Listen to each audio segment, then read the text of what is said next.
lights, camera, action. I have all the lights on. I have them all on because I wanted to have some sufficient light going in here. One moment, please. Okay. Now, it's like my t-shirt. I was going to get into it's first of all, Midnight Charlie Man, Patrick Kieran. It's the 19th of June 2024, and it is the 19th now, and it's 12:33 a.m. I've just watched Mad Max 2, Road Warrior, made in 1982, or made in 1981, released in 1982. I think this is about the 50th time I've seen it over the years. I was going to get out to the garage and get my Mad Max 2 t-shirt, but it's freezing outside, and I was like, no, I thought, I'm not going to get down there to get it, but I do have this, which I got in Silverton. Michelle and myself, we went to Broken Hill in 2018, and we visited the Mad Max 2 museum, and it was fantastic in there. And I had to remember the guy's name. I think his name was Adrian. Fairly certain his name was Adrian. And there's a bit to talk about. And I thought, where am I going to start? Well, actually, how about with this photo here? I'm just starting this off somewhere, right? Look, and one moment. Here we go. Look at this.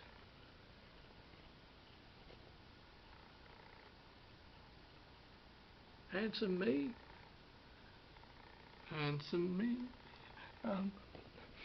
He was a good guy. He was very.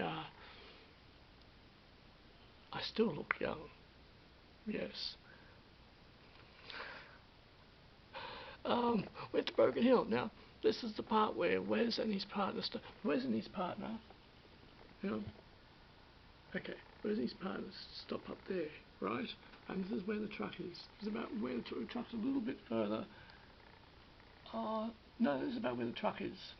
And the Interceptor, I thought I had, with the rental car, we got a rental car, and I thought we'd actually stopped a bit.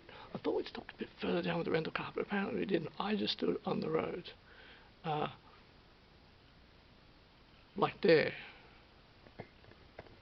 I stood there.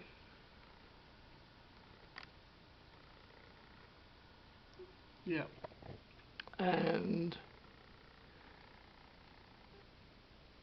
what was I going to say? He has a very impressive. Adrian had a very impressive setup. Very impressive. He had these mannequins of the characters from the movie, which were extremely well done and quite foreboding to look at, in the sense of he'd made them so well that they were pretty intimidating, pretty good. This is just this is my photo gallery. I just went into my external hard drive, and that's where they're all sitting, in the external hard drive. And yeah, I was allowed to take photos of certain parts of the museum, but inside, he didn't want me to take. He was very nice about it, but he just said, please, I prefer if you didn't take any.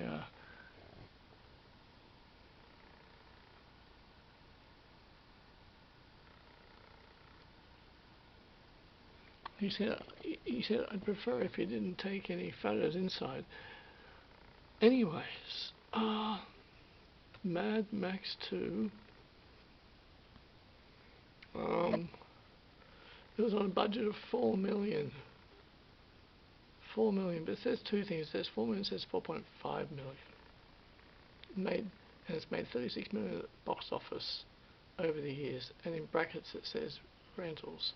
Cinema photographer Dean Semler, who went on to do Dances with Wolves, I believe. I could actually look that up. Dean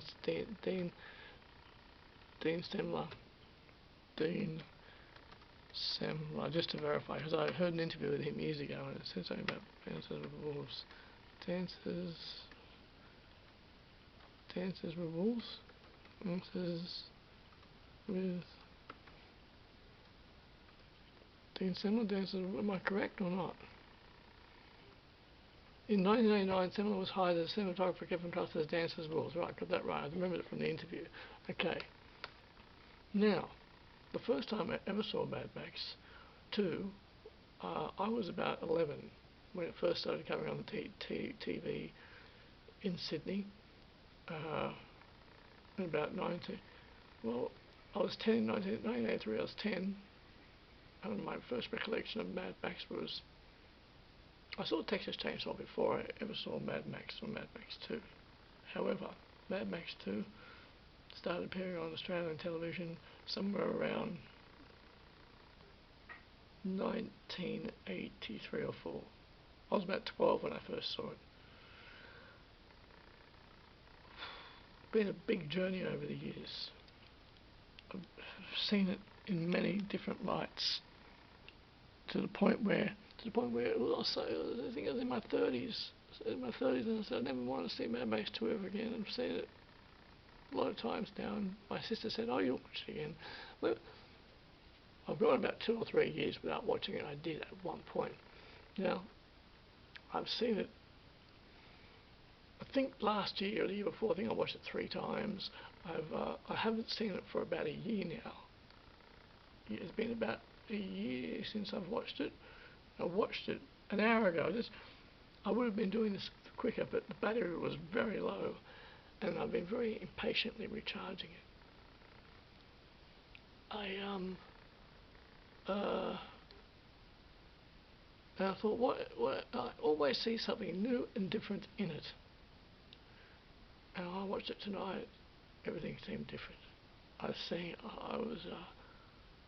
saw things I hadn't seen before, because I'm always paying attention to the background or what's in the background, the set design, what's going on. And for the first time tonight, I did not see Mel Gibson's character as the hero. I always see him as I'm always a bit blinded by that. I'm a huge Mel Gibson fan. I love Mel Gibson. I've never met him. I've been in his direct vicinity. Premiere of Braveheart in Sydney in 1995, and I got there at the end of the night and waited a while, cutting a long story short. And after half an hour, these 3 people walked downstairs. There was a whole bunch of Chinese people there. For some reason, I don't know why, but there was a whole bunch of Chinese people there. And these 3 men walked downstairs. I was like, "Oh, it's Mel Gibson." And he walked downstairs, went, "Hello, hello." And then everyone laughed. Had a big presence about him. I'm a small guy, but he had a big presence about him. I was about, 20 feet away from him, and maybe less. Yeah, that was my experience. Almost not meeting Mel Gibson. He had his suit on that night. It's Premiere Braveheart. Now, do you like the shirt?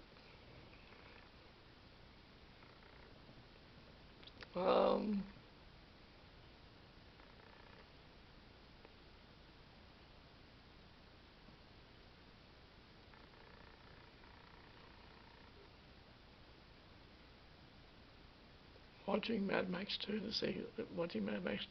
an hour ago, and I was just paying careful attention to it. I was being casual, and for the first, because over the years I've never paid attention to Bruce Spence, the gyro captain, and Mel Gibson, Max Brocatante's relationship. What's going on with each other. I've just always thought, oh yeah, Mel, and I like Bruce Spence does a fantastic job. I've always just focused on, well, I don't know, everything, and at the same time individual things, and when I watched it tonight, I'm like, Max's character is not a nice person. Like, I was paying it like, okay, so he grabs a snake.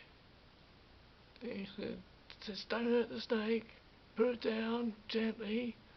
Now the iron, down, turn around." And here's what you got there. Got a couple of colours, got a V8, couple of colours of gasoline, So they have that interaction, alright? They have that interaction. And then the dog. He doesn't have a name for the dog, he just calls it dog. And I'm like, over the years I've not paid attention to this because I was just sort of being so caught up in the sort of myth of it all, like, you know, it's Mel, it's Max. And the first thing that actually got me was in the car, and the dog is Max character. It's really good that Mel Gibson played this guy, because Mel Gibson has a lot of charm about him, a lot of sort of rough, sort of charm about him, and I don't think that this Mad Max character is supposed to be that charming. I was paying close attention to what was going on in it this time, not that any other time, but really I saw this, and also I saw Furiosa the other week, and which led me to I wanted more of Furiosa when I got home, so I decided to watch, I put Fury Road on, and the aesthetics of Fury Road are quite good. The storyline, the script is, but really I think it's about Furiosa. I mean, yeah, Max's character is a part of things, but really Fury Road's about Furiosa. Once you see Furiosa, once I saw Furiosa, I realised that Fury Road's about Furiosa. The aesthetics was, so the dog in the car, and Bruce Spence is the dog holding the trigger. So at any moment, if the dog does something, that's it. Although I just realised it's like a psychological catch-22 to that situation, because Max knows the gun's not loaded, but the gyro captain does not know this. And I also, like, let me check the battery. I was running low before. Okay, also, is that having the dog sit there, I know it's a movie, I know it's a movie, okay, but having the dog sit there for that length of journey, holding the trigger, is, I mean, what else is George Miller going to do in that moment? What else is he going to do to keep us, interested? But having the dog sit there for that period of time would have been a bit stressful for the dog in a sense. And then they're on the hill, and Max decides to eat, and food is limited. I understand that. There's no conversation between Bruce Spence and Max. Yeah, I know it's a movie, but it doesn't seem like there has been much. And Bruce Spence is chained up, and also, okay, so Max could easily have gotten 2 tins of dog food. He has one, dog has one, and he could have easily have shared with Bruce Spence, but Max sits there, eats most of the tin, throws it, tosses it over, and the dog gets some, and then eventually Bruce Spence gets some. This Max is burdened and angry, and there's something going on there. He is not nice to the gyro captain at all. He's not nice, and I've always thought, yeah, they're partners. Relax, partner. Relax, partner. They're not partners. They're never going to be partners. Max treats the gyro captain quite badly. He treats everyone in the movie quite badly, actually. And this is the first time, after 50 times of watching this movie over the years, and I finally do see it. And also, like, Max's character does these things, like, for instance, Mel looks up, sees the telescope, grabs it, gives the gyro captor, gives Bruce Spence the binoculars, and then just takes off. And then when Max goes out to get the truck. He says, "Well, you're not going to leave me here, are you?" And Max takes the keys out of his pocket and gives them to the driver cab. Says, "Do what you want." It's very cold. It's quite cold, and there's just. I still like this movie. I still like watching it because I still get a lot from it each time I watch it. Now,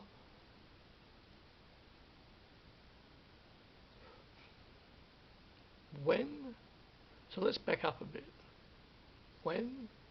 After Wes and his blonde, I've tried to find out who the blonde guy, Wes's partner, is not in the cast on Google, right? And when Mel Gibson opens the truck door after Wes they ride off. Oh, and also there's now the dog was near a kangaroo, a deceased kangaroo. And when you come back to the shot on the hill again, like looking toward Wes riding off, the kangaroo's gone. Mel Gibson opens the truck door, and this corpse comes out. Max barely, sort of just barely. He actually barely gives a reaction. He's like, oh, like if you were to have a corpse come out, you'd be like, oh. He barely gives a reaction. Barely. I think these are clues. They are clues, and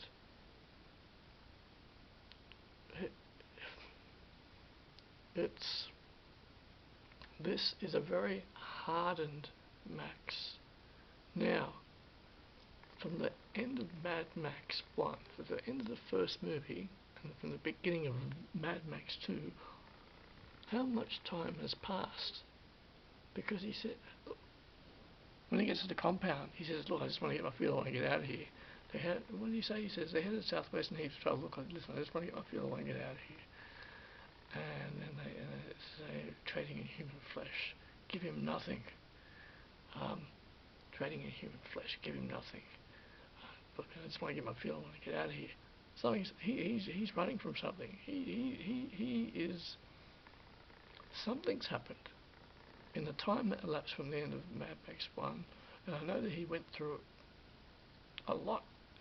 Max character went through. Being Max character went through a lot at the conclusion of the first movie. Indeed, he did. Yes, and a great deal. But you know, that's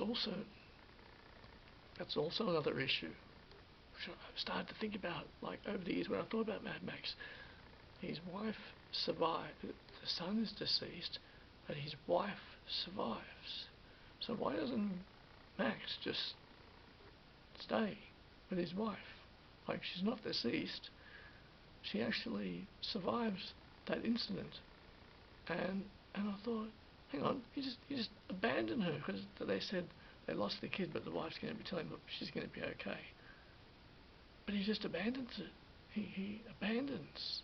He jumps ship. Why would you do that? And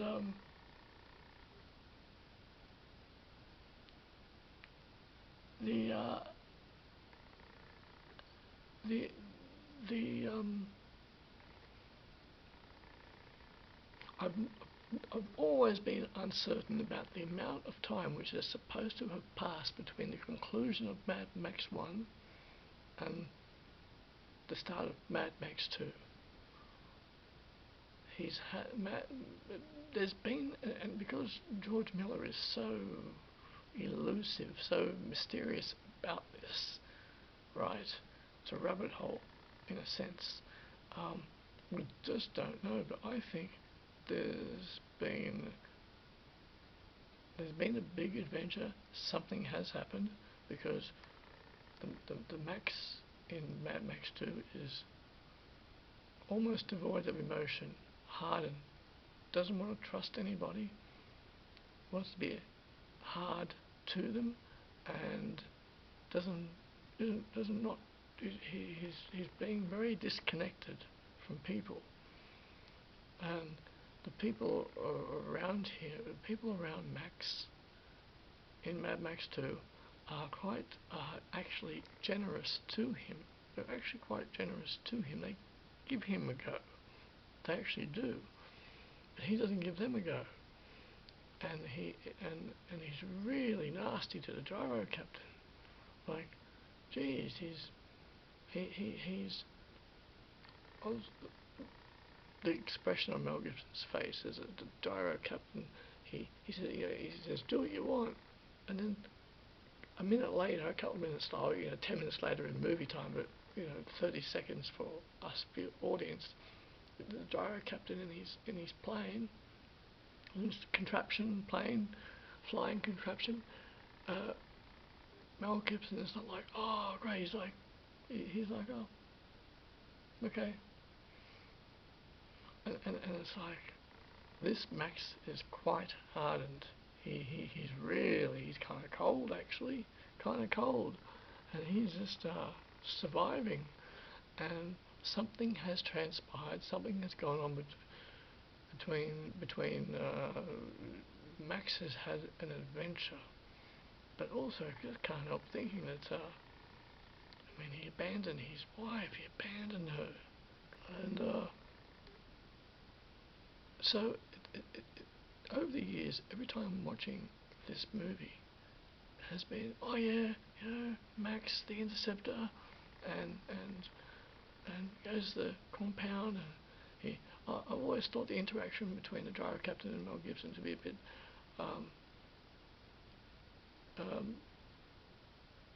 funny in a sense, but tonight I didn't. I was like, no, it's cruel. He's not treating him very well at all. Because 3 minutes in the movie is a few hours that transpires.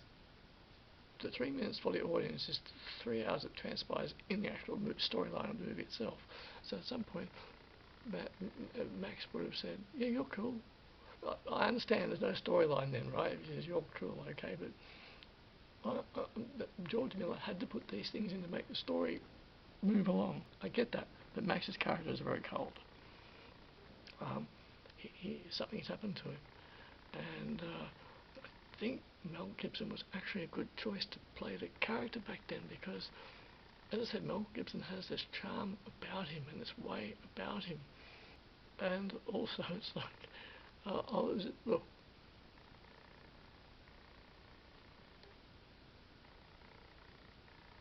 when the feral kid throws the boomerang, and I don't really agree that, I've heard a theory that the feral kid is actually Max in Fury Road, but at the end they say the feral kid, who went on to be the leader of the Great Northern Tribe.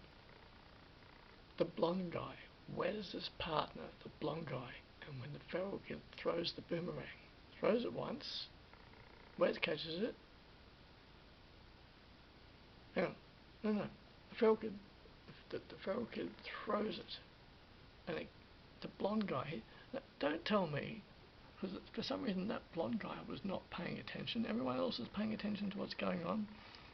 And yes, George Miller was maybe thinking no one would notice, but he just needed these things to be in the movie to keep it moving along in an interesting way.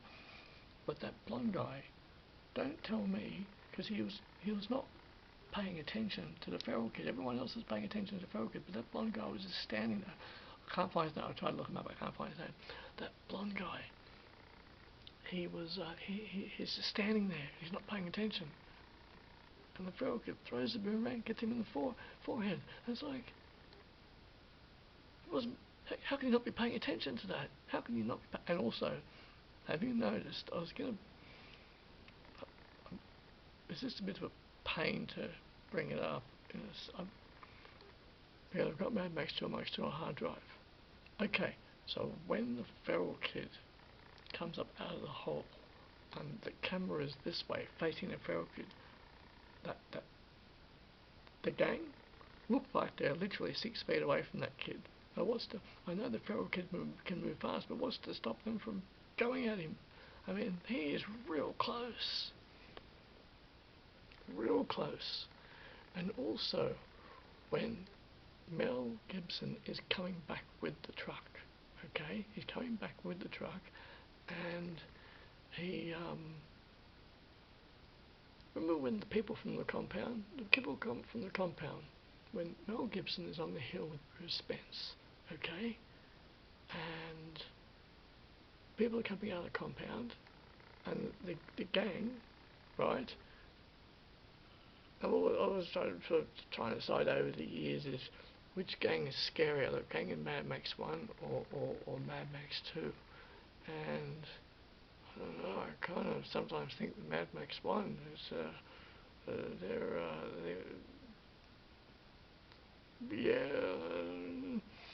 I've always found Wes intimidating, and he's a bit of a character. It's ironic because Michelle's uncle, Michelle's went to Los Angeles some years back and actually stayed at Vernon Wells' house in Los Angeles, and he just related that to me last year casually, and I'm like, oh, okay. He said, yeah, that Mad Max guy, we got to Los Angeles airport, and he said, well, my wife at the time, he said, my partner, he said, she had this connection, and, we picked us up from the airport,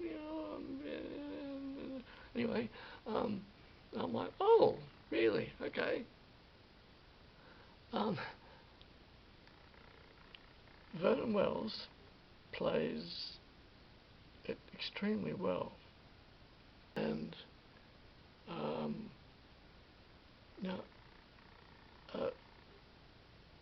what it is, before I was going to say, I went off on a tangent then.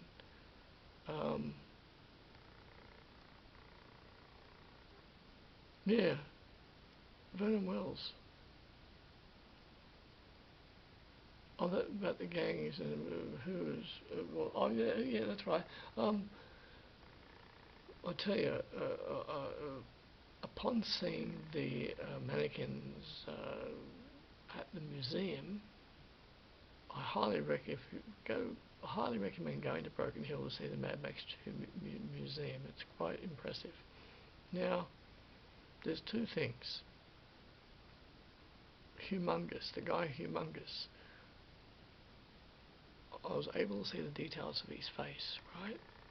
When he's talking to the compound, when he's trying to make a deal with them, his face looks dry. Now, when Mel Gibson is in the truck and trying to get the truck back to the compound, that's what I was going to say, and the Lord Humongous opens the suitcase, and it's either a photograph of his parents or his grandparents from the other world, from the war, right?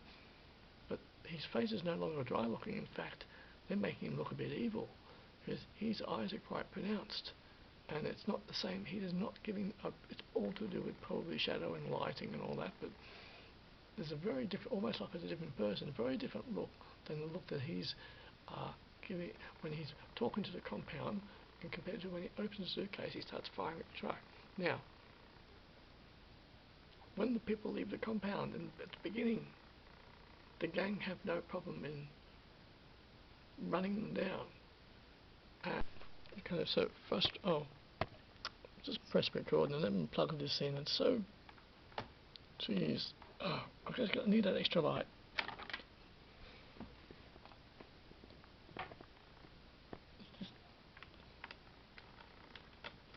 Okay, I got the extra light now. Alright, so of course my camera decided to cut out because so it does that after 30 minutes. Now, of course, that the people in the compound, the gang have no trouble running them down, but when it comes to Mel Gibson getting the truck back to the compound, because Mel Gibson is being the hero of sorts, and so therefore, he has to get back to the compound, he has to get back to it, and Bruce Spence is playing as a team member. Max is not. He definitely is not. He is like, I get this truck back to the compound and I'm going. And after the way that Max treats the gyro captain still wants to be friends with the Max character. I mean, this is the way George Miller wrote it. I think Bruce Spence did a wonderful job. You know what really got me tonight was that when Mel Gibson is carrying he's carrying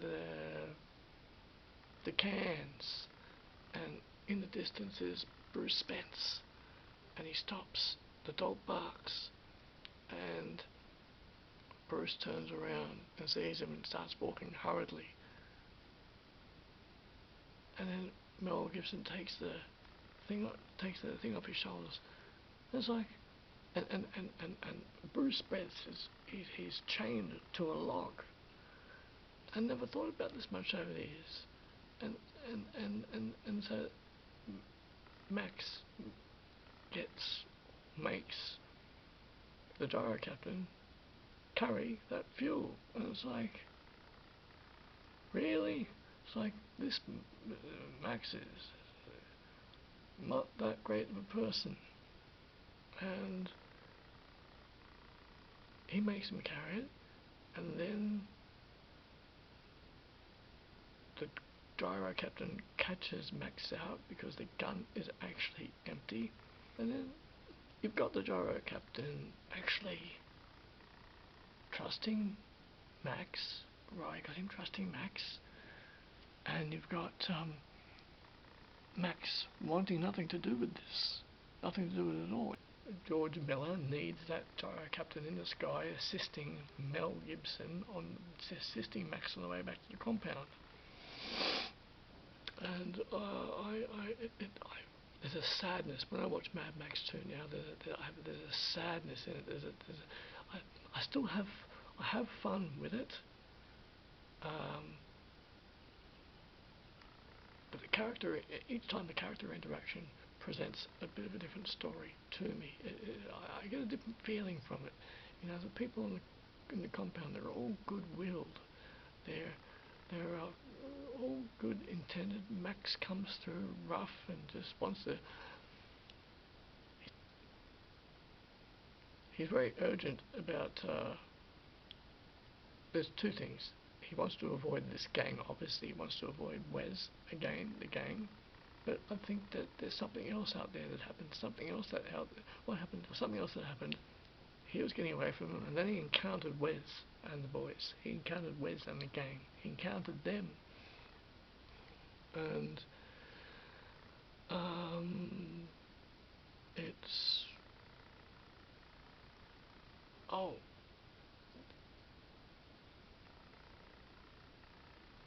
I was always disappointed at the conclusion when Max turns the truck around. He turns the truck around. I'm like,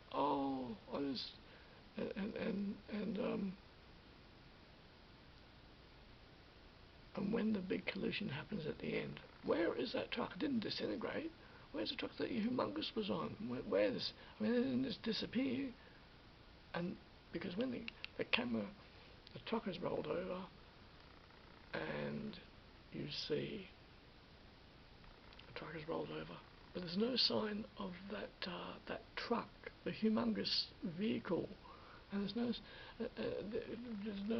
sign of it at all. I think that maybe George Miller just sort of ran out of time, or maybe he filmed something, or maybe he didn't have time to film it. And I've always used to feel warm and fuzzy when, you know, the gyro captain rides around on his vehicle toward Mel Gibson. Mel Gibson gives a sort of, you know, he's like, you know, oh, it's just full of sand, and he's like, sort of resigns himself a bit, and the gyro captain is like, hey mate, how's it going? And it's like, yeah, but he treated you so badly, like, you know, he's just didn't treat you very well. But the gyro captain's still like, yeah mate, yeah, you and me, mate, and it was never like that. It was never like that. This Max is a real survivalist, loner, he's shut off and doesn't like too much human interaction. Mel Gibson in interviews over the years always stated, "Oh, he said that poor bastard." Yeah, because I think that Mel Gibson moved on from that. Mel Gibson moved on from it years ago. He moved on from it. I still enjoy this movie, but I get something very different from it each time. Tonight, watching it tonight after having not seen it for a year, really, I saw it in a different light, and I really saw it in a different light. And some of the lines in the movie are delivered so haphazardly, so like he says, "You've got 12." And he says, "So what does all that mean? What does all that mean? 24 hours?" 24, yeah, he says, 24 hours. 24 hours? Tell them they got 12. You've got, he really aggressively says it. He says, "You've got 12.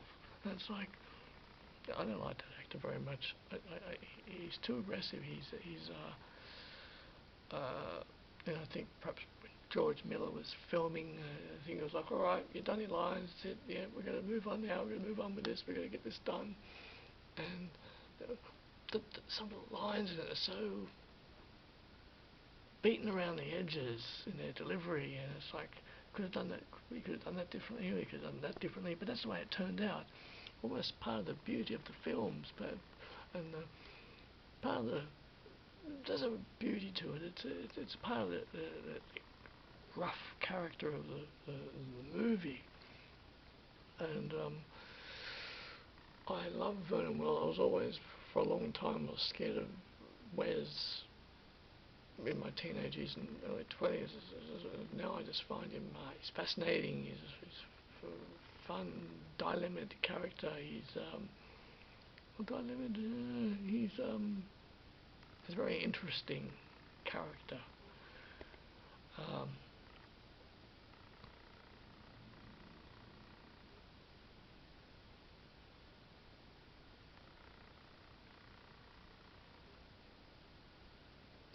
It's very sad. It is, because Michael Preston approaches Mel Gibson and says, "I want you to do, would love you to do this. We're going here to Sunshine, and come to the land of, come to 2,000 miles away on the coast." And Max is like, "No thanks." And it's like, yeah, I know, I understand, you've got to make it, it's the storyline of a movie, but Max is Max is quite a tortured character, and he just says, "No thanks."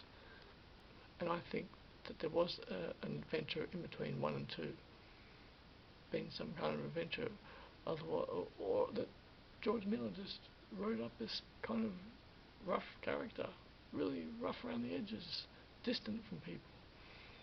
And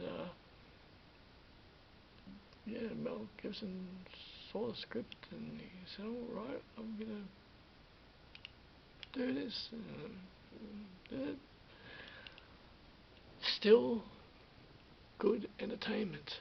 Good entertainment. I mean, having seen it about 50 times now over the years, yeah. And the last ride in the Jensen, the last ride in the Interceptor, thought that was very well filmed. I always thought it was very, oh, that's right, yes, what was I going to say? Let me check my battery. Alright, okay, hey. The Interceptor blows up. The car pulls up. Wes is looking at the wreckage. The gang member who pulls up runs out of the car with his thing in his hand. Like, you just get out. Wouldn't you just get out of the car, observe what's going on, and then make a move? Instead, he jumps out of the car. He's like, "Yeah," and Wes says, "It's all over. Let's go." and um, it, I think Vernon Wells does a very good acting job there, because his reactions,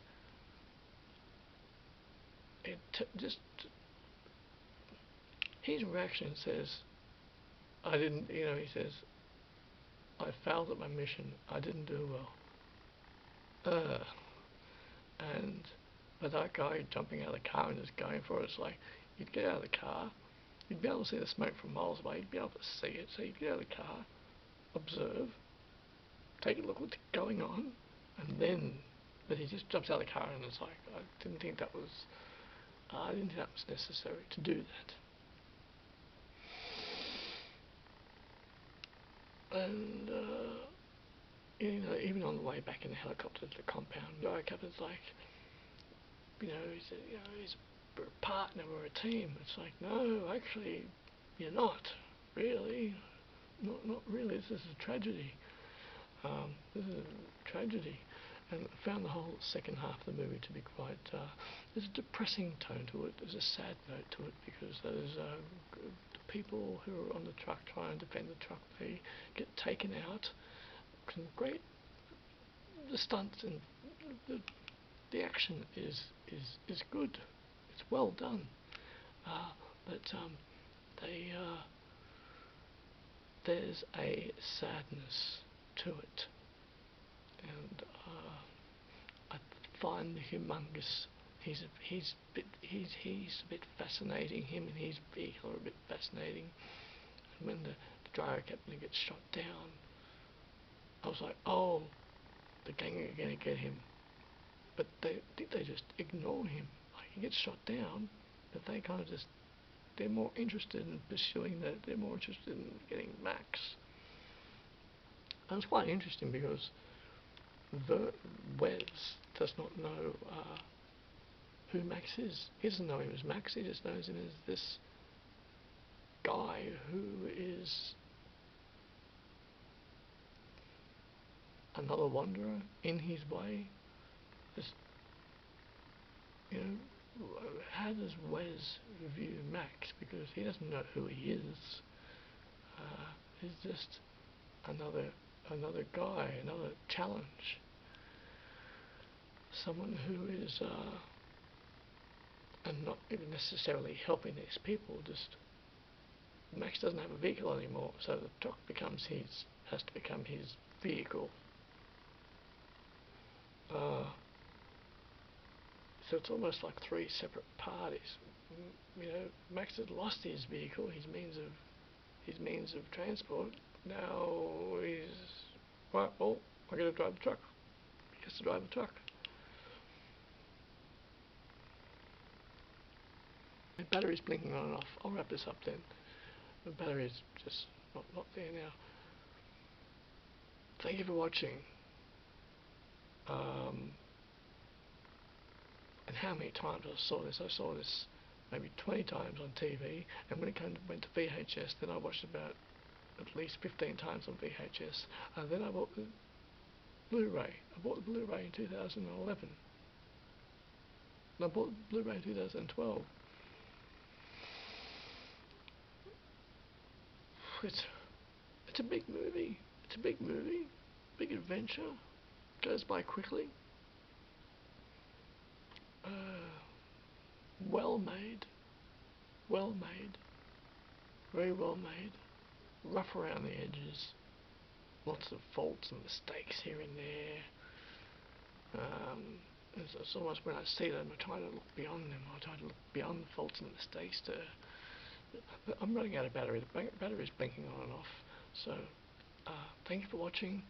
And those are my thoughts on Road Warrior, as it was known in the States, the Road Warrior, and Mad Max 2, 1981. Release date 24 December 1981 in Australia, so it got released for summer. And, okay, so,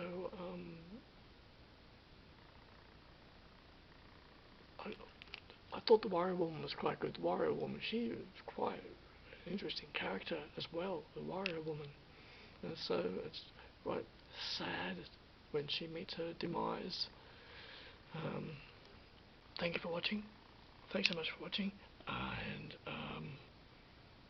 yeah, and yeah, thank you for watching. Midnight Charlie Man, Patrick. Thanks for watching. Thank you.